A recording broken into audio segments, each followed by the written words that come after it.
we're awake on one level, but on another level, life is often passing us by. All too often we talk about, in our common language, I missed it completely. I was just lost. I wasn't here for it. And sometimes that happens many times in the course of a day. Sometimes we look back and it's a decade later and we ask ourselves the question, where was I for my children's growing up? Where was I emotionally for my life with my wife or my husband or my children? So there's something very poignant about the present moment, since it's always now. All of the stresses in our lives happen now. All the decisions that we have to make in our lives happen now. And yet often enough, we're living in the past, or we're living in the future, but the past is gone. The future hasn't arrived. But now is right here. This is when we hear the sound of the birds. This is when we feel the caress of our child's hand against our face.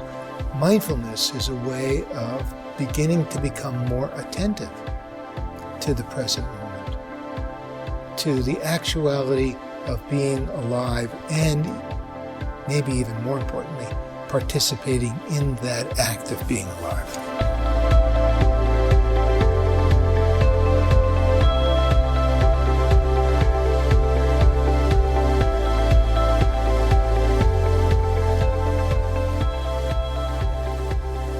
Mindfulness is the whole way of living. It's a way of being engaged, deeply connected, and tapping into inner resource that's always available. Mindfulness is the awareness that rises when we pay attention on purpose in the present moment, non-judgmentally. Can mindfulness help me be more concentrated and focused? Can mindfulness help me have more of a sense of mental stability, in the sense of, can the mind be more stable, more present, more focused, more directed? When we first wake up in the morning, it might be worth taking a few moments to stop while you're lying there in bed. Take a few breaths. Feel the breath in the body. Open the eyes. Notice the sounds around you, or the light streaming into the room, or the quality of the darkness if it's still dark out. Just those few moments are a way of grounding ourselves on purpose in this present moment. We're all going to be stressed. There's no doubt about it. Stress isn't a bad thing in and of itself. I think there's a real difference between stress and feeling what people often say is, I'm stressed out. Mark Twain said, my life has been filled with terrible tragedies, most of which never happened. And what he was really pointing to in his own unique way, I'm catastrophizing all the time. I'm thinking about things way out in front of me that have never happened. I'm speculating about what will happen, but they haven't happened. There are many things that are stressful to many of us, but even inside that, there's going to be individual differences. Knowing your own self can help so much. It's like saying, when I'm in busy traffic, I tense up. So knowing that can help you not have to just fall into the same old reactive pattern. Then there's meeting it skillfully. You might even say tools to meet stress, to meet tension in the body, to meet thinking that feels overwhelmed. That's one of the cues for me. If I hear my internal voice say, I'm overwhelmed, that's a time for me to really stop, to ground, to take a breath, to just get more space, sometimes step outside, shift for a moment if I'm indoors, see the sky, open to nature, a few breaths, and actually what that's doing neurologically is a rebalance. This term balance that comes with meditation or mindfulness, this is a very basic biological definition of where we come into greater restorative state. And it may be many times, many small times during the day that we meet this and we recalibrate. If you've ever stood on one foot to balance, you find that there's tiny little movements, these little rebalancing out of balance, rebalancing out of balance. So it's not some fixed, static state. It's very, very alive. When it's informed by awareness, when it's informed with mindfulness, we can more skillfully meet those moments of being out of balance. You might think of three qualities that are involved in mindfulness. One is attention, so choosing to be awake in each moment of being alive.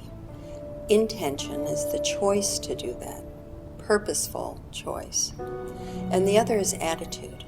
And attitude is the kind of open curiosity that we bring to what we're aware of in the moment.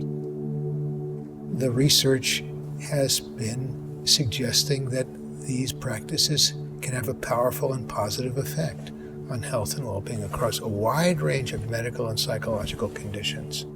Medicine can do a great deal for us and to us. When you break your leg, you want somebody to do something to you. You want them to set that leg.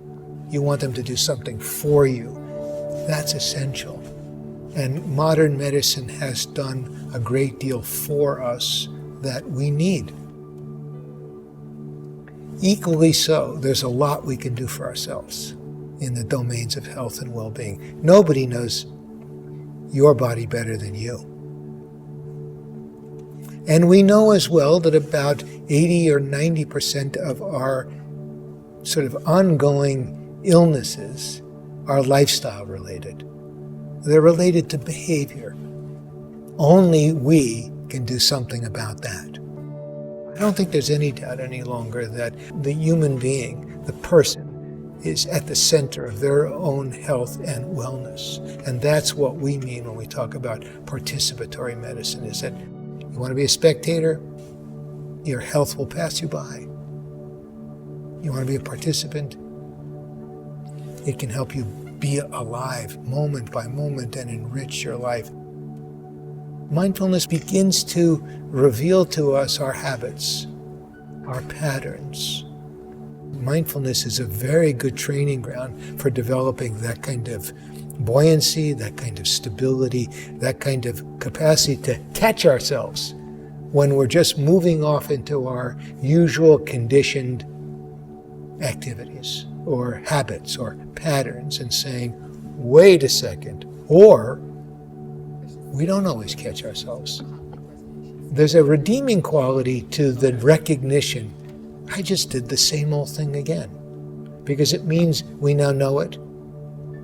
And so our capacity not only to handle situations differently in the moment is important, but our capacity to, if you will, recover or notice when we've just gone down the same old road we've always gone down. So if we take those as learning moments, which is really a moment of mindfulness, when we're learning from it, because we know it. It's just not automatic any longer. We now know it. We're examining it in some way, not through judgment, not through condemnation, but because we want to know, we want to understand, because that kind of understanding leads to changes in the way we handle the situation the next time, or the next time, or the next time.